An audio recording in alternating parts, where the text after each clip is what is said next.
자, 저번 주 말씀에 기억하십니까? 모세가 애굽 땅에 들어가지 못한 이유였어요.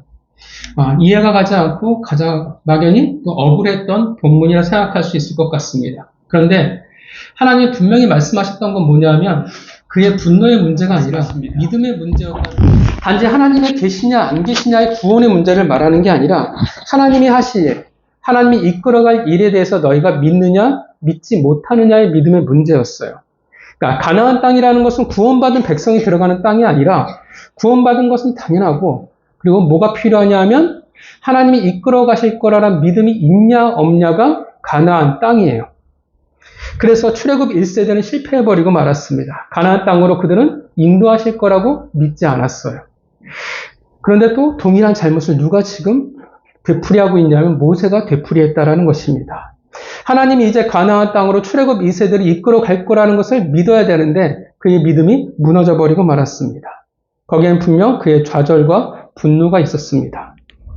이스라엘 백성들 배경이 뭐였냐면 이제 광야가 끝날 무렵이에요. 거의 이제 1세대, 죄를 지은 부모 세대는 광야에서 거의 이제 사라져갔음에도 불구하고 출애굽 2세대 그 아이들마저도 똑같이 부모들같이 불평하고 원망하고 있다는 것입니다. 거기에 모세가 무너져버렸죠. 반석에 물이 나오든 말든 상관이 없는 거예요. 다윗은 똑같으니까. 또 똑같이 가데스 바네아에서 또 똑같이 그러니까. 결국 가나안 땅에 들어가지 못하는데 이게 너희와 무슨 상관이 있냐라는 것입니다. 그래서 우리가 왜 물을 너희에게 내어야 하느냐. 어차피 너희들은 틀렸으니까. 굉장히 안타까운 본문이죠. 만약에 아론이 이때 믿음의 버팀목이 되어줬다고 하면 모세는 그렇게까지 나가지 않았을 텐데라는 아쉬움이 있습니다. 그곳에서의 실패는, 그곳에서의 일은 하나님의 거룩하심을 드러내는 것이 목적이었는데 모세는 그렇게 하지 못했어요. 그의 믿음이 무너졌기 때문에 백성에게 잘못된 메시지를, 왜곡된 하나님의 메시지를 보낼 수밖에 없었습니다. 안타깝지만 그럼에도 불구하고 여전히 모세는 대단한 사람이에요. 왜냐하면 그 말을 안 듣는 사람들을 데리고 40년을 그 사역을 감당했기 때문에 그렇습니다. 우리는 모세 역시 한 사람이라는 것을, 상처 입은 한 사람이라는 것을 우리가 종종 잊어버릴 때가 있습니다. 여러분, 이 모든 일들이 어디에서 시작됐냐 하면 먹고 사는 문제에 대한 백성의 원망과 불평에서 시작을 했습니다. 그래서 은혜를 잊어버렸죠. 그렇게 우리는 은혜를 기억해야 되고 바라기는 서로가 서로를 향한 은혜의 버팀목이 되어줘야 됩니다. 그래서 바라기는 우리 모두 끝까지 인생이라는 이 길을 함께 걸어갈 수 있고 그런 우리를 통해서 하나님의 거룩하심이 이 땅 가운데 드러나길 원합니다. 자, 오늘 본문은 이제 과거로 돌아가서죠. 어느 시점이냐 하면 저번에 이제 잊어버렸다. 자, 어느 시점이냐 하면 시내 광야에서 이제 가나안 땅을 향해서 행군할 무렵에, 그러니까 저번 본문은 어떻게 하냐면 가나안 땅을 이제 목전에 둔 그런 입장이죠. 40년의 광야를 마치고. 근데 오늘 본문은 이제 시내 광야에서 이제 어디로 출발하냐면 가나안 땅을 향해 행군하기 시작할 때예요. 그러니까 율법을 받고 하나님의 말씀을 배우고 나서 출발할 때입니다. 그리고 이 사건 다음에 어떤 사건이 벌어지냐면 여러분들이 기억하시지만 모세가 구스 여인과 결혼하죠. 그래서 미리암과 아론이 그 권위에 도전하는 사건, 이 다음 시점입니다. 자, 이 본문을 보면 이스라엘 백성들이 원망을 했어요. 악한 말로 원망을 했다고 하는데 구체적인 이유는 등장하지는 않습니다. 그런데 그 결과 1절에 여호와의 불이 그들 중에 진영 끝을 불사르게 했다라고 하고 그래서 그곳을 디베라라고 부르게 되었습니다. 그리고 나서 여전히 그들의 특징이죠. 원망과 불평이 여전히 출애굽 1세대의 특징이에요. 그러니까 출애굽 1세대의 특징은 뭐냐면 항상 먹고 사는 문제가 그들의 전부였어요. 그러니까 하나님이 그들의 인생의 목적이어야 되는데 출애굽 1세대는 늘 먹고 사는 게 그들의 인생의 목적이었습니다. 그리고 원망하고 그 원망의 주제는 고기였습니다. 그러니까 모세가 분노하죠. 모세의 원망과 불평은 두 가지였습니다. 13절, 이 모든 백성에게 줄 고기를 내가 어디에서 얻겠습니까? 14절, 책임이 심히 중하니 나 혼자는 이 백성을 감당할 수 없습니다라는 두 가지의 불평과 원망이었습니다. 그래서 모세가 뭐라고 얘기하냐면 차라리 죽여달라고 이야기를 합니다. 그러니까 한 문제는 결국 먹고 사는 문제였고 하나는 나 혼자 일하는 게 너무 힘들다라고 말하는 거예요. 그래서 이제 하나님께서 응답을 하십니다. 거기에 대한 문제는 우리가 저번 설교였어요.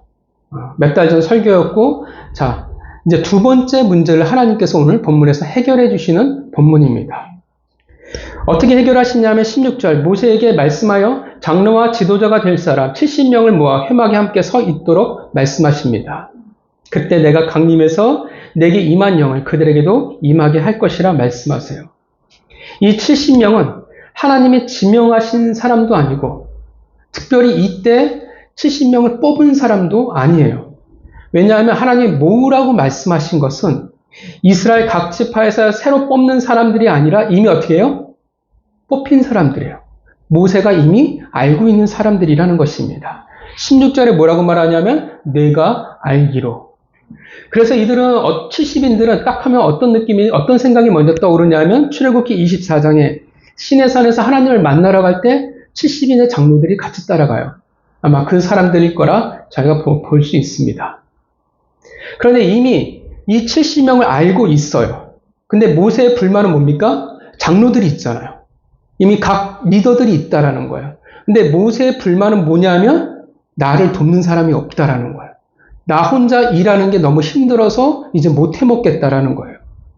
그 말은 뭐냐 하면 이 70명이 전혀 모세에게 도움이 되지 않는 각 지파의 리더들이라는 것입니다.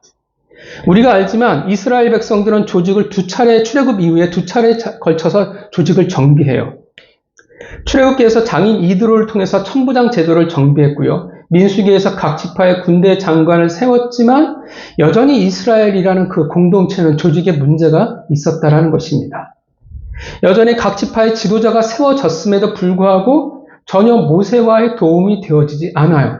근데 힘들어 죽겠다라는 말은 결국 이들의 관계가 그리 좋지 않은 상태라는 것을 우리가 알 수 있습니다.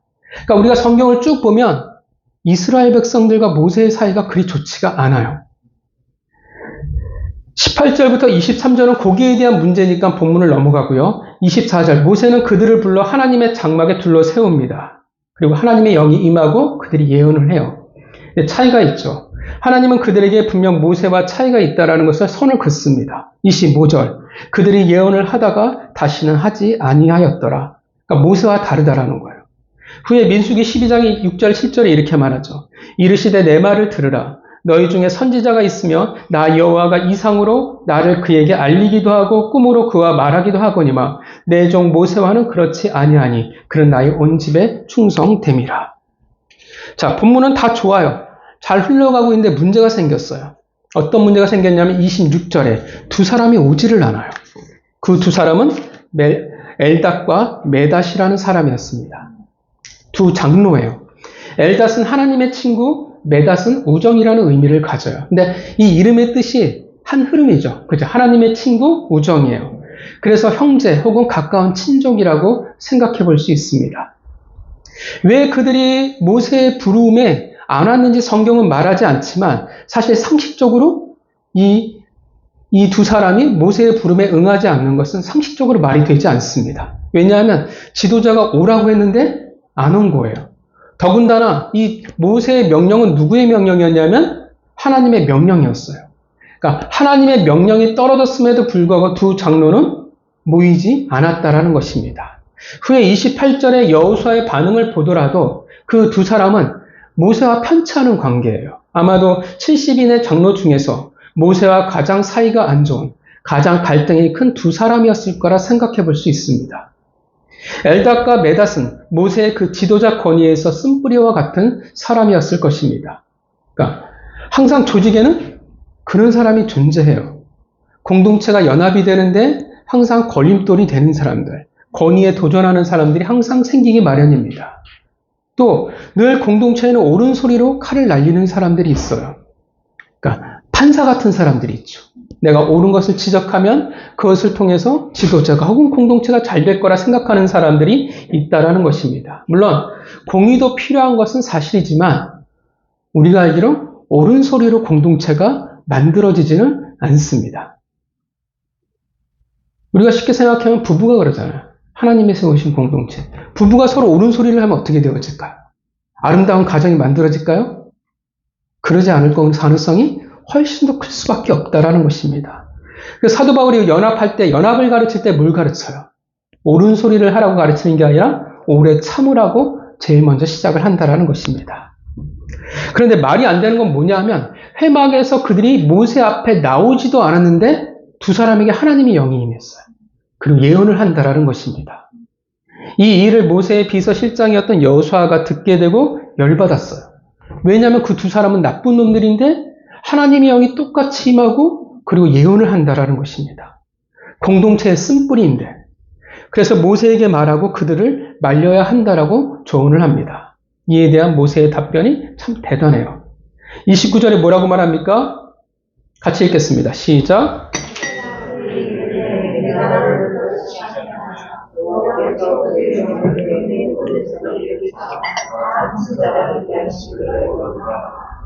그리고 모두 다 진중으로 돌아가게 됩니다. 자, 본문은 우리에게 뭘 말하고 있을까? 왜 하나님의 영이 두 사람에게 임해하였을까요? 왜 하나님의 영이 임한 것이 모세의 불평에 대한 하나님의 답일까요? 모세의 불평이 뭐였어요? 나 혼자 일하는 게 힘들어서 더 이상 못 해먹겠다라는 거예요. 근데 이 하나님의 영이 임하는 것, 특히 하나님의 모세의 명을 듣지 않고 장막에 거했던 두 사람에게 하나님의 영이 임한 게 하나님의 답이라는 거예요. 왜 이게 답이 되어질까요? 자, 지금 어떤 상황이냐면 이제 가나안을 향해 나가는데 공동체에 여전히 문제가 있다는 것을 보여주고 있습니다. 그러니까 모세가 여전히 홀로 짐을 지고 있죠. 그렇다고 각 리더들이 없냐, 일할 사람이 없냐, 그렇지 않은데 사람은 있는데 없다라고 말한다라는 것입니다. 그 말은 결국 공동체가 건강하지 못한 상태라는 거예요. 다른 말로 하면 공동체가 하나님이 원하시는 모양으로 연합하지 못하고 있다라는 것을 말해줍니다. 결국 이 문제를 그렇게 하나님이 해결하신다라는 것은 뭘 말하냐 하면 지금 공동체가 건강해지는 법, 공동체가 어떻게 만들어져 가야 되는지에 대해서 지금 하나님께서 가르치고 계시는 본문이라는 것입니다. 왜 답이 하나님의 영이 임하는 것일까요? 왜냐하면 건강한 공동체가 되기 위해서 뭐가 필요하냐면 능력 있는 사람들이 모이는 것이 아니라 뭐가 필요하냐면 한 영 아래 묶여 있어야 되기 때문에 그렇습니다. 이 말은 단지 하나님을 믿는 백성들이 다 돼야 돼 그런 수준을 말하는 것이 아니라 우리가 생각해야 할 것은 이스라엘 백성들, 여기에 나오는 70인의 장로는 모두 다 하나님의 백성이라는 사실이에요. 그러니까 구원의 여부와 상관이 없어요. 하나님의 영은 믿는 백성인데 한 영이 되어야 된다라고 말한다라는 것입니다. 그 말은 결국 뭐냐 하면 그 공동체에 부여하신 역할들이 있어요. 한국교회 수많은 교회들이 있지만 어떻게 해요? 각 다 역할이 다른 거예요. 복음을 전하지만 각각의 역할이 달라요. 그 역할에 맞게 한 영, 한 꿈, 한 사명이 되어져야 한다라는 것입니다.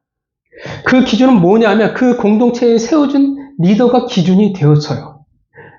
리더를 통해 사명과 색깔이 정해집니다. 그러니까 공동체의 영향력을 가진 한 사람이 아니라 하나님이 세운 자가 기준이 되어야 한다라는 것입니다. 믿으십니까? 물론 그렇다고 해서 내가 걸어온 신앙을 포기하라는 말은 아니에요. 우리가 부부가 연합한다고 해서 부부의 색깔이 다 포기가 되어지는 것은 아니잖아요. 우리가 옛날 조선시대도 아니고요. 내가 없어지는 게 아니라 이제 연합을 위해서 나아간다라는 뜻이 되어지는 거예요. 교회가 만약 방언을 그만하면 어떻게 되겠어요? 방언을 안 하는 게 맞아요. 물론 저는 방언을 찬성하는 입장입니다. 교회의 꿈이 선교라면 다른 게 필요 없는 게 아니라 선교가 어떻게 돼요? 가장 큰 꿈이 되어지는 거예요. 우리의 교회의 꿈이 여호수아 세대라면 뭐가 우리의 가장 큰 꿈이 되어지냐면 말씀과 순종이 우리의 가장 큰 꿈과 가치가 되어지는 거예요. 그곳을 향해 모든 게 모여야 되는 겁니다. 신앙에는 분명 사명에는 여러 가지 스타일과 여러 색깔들이 있습니다. 그런데 결국 중요한 것은 그 교회, 그 공동체에 주신 그 기준, 그 꿈의 한 영이 되어야만 한다는 것입니다. 그러니까 내 스타일대로 신앙생활 하는 게 아니라는 거예요. 그건 포기하는 게 아니라 내가 서로 맞춰가야 한다는 것입니다. 아니면 어떻게 되겠어요? 내가 각자 신앙생활, 우리 스타일이 다 다르잖아요. 이 스타일대로 내가 내 나름대로 그냥 신앙생활 할 거야 라고 하면 교회는 절대 연합할 수가 없다라는 것입니다. 하나님은 분명 한 몸이 되어야 된다고 그러는데 몸이 될 수가 없어요. 왜냐하면 각각 생각하는 게 너무나 다 달라져 버리니까. 부부도 마찬가지잖아요. 내가 옳기 때문에 내가 생각하는 대로 하면 부부가 연합할 수 없어요. 서로가 섬겨야 맞춰야 연합할 수 있다는 것입니다. 헌금이라는 것도, 내가 기도하는 스타일도, 예배하는 것도, 복장도 어떤 분들은 굉장히 자유스러운 분이 계세요. 근데 한편으로 어떤 분들은 굉장히 경직된 분들도 계신다라는 것입니다. 우리가 겪잖아요. 사람은 다 달라요. 사람도 숫자만큼 신앙의 색깔도 다 다르다라는 것입니다. 그런데 하나님이 왜 우리에게 그 다양한 경험, 우리의 다양한 신앙의 스타일, 왜 색깔을 주시냐 하면 결국 그 다양함이란 한 영이 될 때 우리에게 풍성함을 주기 위함이라는 것입니다. 여러분, 우리가 그림을 그릴 때 다양한 색깔의 물감이 있다면 어떻게 하겠어요? 더 우리가 생각하는 더 아름다운 그림을, 내가 원하는 그림들을 그려나갈 수 있잖아요. 근데 그 그림은 마음대로 그리는 게 일관된 목적, 그죠? 화가가 그리는 일관된 목적을 가지고 한 영 안에서 그 색깔이 맞춰지는 거예요. 그게 묶이는 거예요. 한 영에. 하나님이 내게 너무나 중요하니까 내가 나한테 신앙을 맞추는 것이 아니라 내가 맞춰나간다라는 것입니다. 이게 신약에서 어떻게 되어져요? 이제 이게 작은 자가 되는 거예요. 이게 이제 섬기는 거예요. 근데 사람은 이게 기본적으로 힘듭니다. 왜냐하면 사람은 항상 내 것이 중요해요. 내가 경험해 왔던 것, 내 스타일, 이게 사람들은 포기하지 못해요. 이 내 것이라는 게 너무 중요하다라는 것입니다. 그러니까 쉽게 나라는 존재를 우리는 쉽게 포기하지 못합니다. 그러니까 예수님이 얼마나 신약에서 누누이 가르치십니까? 너희는 작은 자가 돼야 돼. 너희는 섬겨야 되라고 얼마나 많이 말씀하세요. 본문을 보세요. 나라는 게 내가 얼마나 중요하니까 모세가 불러도 하나님이 불러도 응답하지 않는다라는 것입니다. 자존심이라는 게 그만큼 무서워요. 우리는 우리가 경험한 것, 내가 지금까지 쌓아온 것을 결코 내려놓으려 하지 않습니다. 그리고 오히려 어떻게 해요? 나에게 익숙하지 않은 것은 우리는 너무나 쉽게 배척하려고 합니다. 내가 옳다고 생각하면 하나님의 말씀을 들으려고 하지 않아요. 양보할 수 없다라고 생각해요. 우리는 우리의 신앙의 각자의 스타일이 진리가 아니에요. 진리가 아니라는 것은 얼마든지 바뀔 수 있다는 것입니다. 그런 이들이 어떻게 건강한 공동체를 만들어 나갈 수 있겠습니까? 나는 이렇게 살아왔으니까 이게 옳아라고 이야기한다면 공동체가 어떻게 한 몸이 될 수가 있겠어요? 그런 이들이 부부가 되어서 어떻게 아름다운 가정을 만들어갈 수 있겠냐는 거예요. 피 터지게 싸울 수밖에 없어요. 살아온 방식이 다른데, 내가 쌓아온 경험이 다른데, 가치와 기준이 다른데 다 내가 옳다고 하면 가정이 어떻게 되겠어요? 우리가 농담 삼아 이야기하잖아요. 부부가 가장 많이 싸우는 이유 중에 하나. 치약을 위로 짤 거냐 아래로 짤 거냐. 사실은 위로 짜든 아래로 짜든 아무 의미 없어요. 그죠? 위로 짜면 다시 내려서 그냥 아래로 짜면 되는 건데 아무 문제 아닌데 그걸로 싸운다라고 하잖아요. 한 영에 묶인다라는 것은 내가 옳아, 너가 틀렸어를 말하는 게 아닙니다. 다 옳을 수 있어요.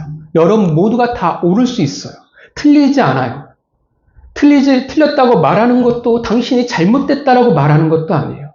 중요한 것은 그런데 어떻게 하나가 되겠냐라는 것입니다. 그게 중요하다라는 거예요. 이제 기준이 내가 아니라는 거예요. 여러분들이 지금까지 신앙 스타일 만들어왔고 경험해왔던 것은 내 것을 만들어 온 게 아니에요. 내가 하나가 되기 위해서 하나님이 경험케 하신 거예요.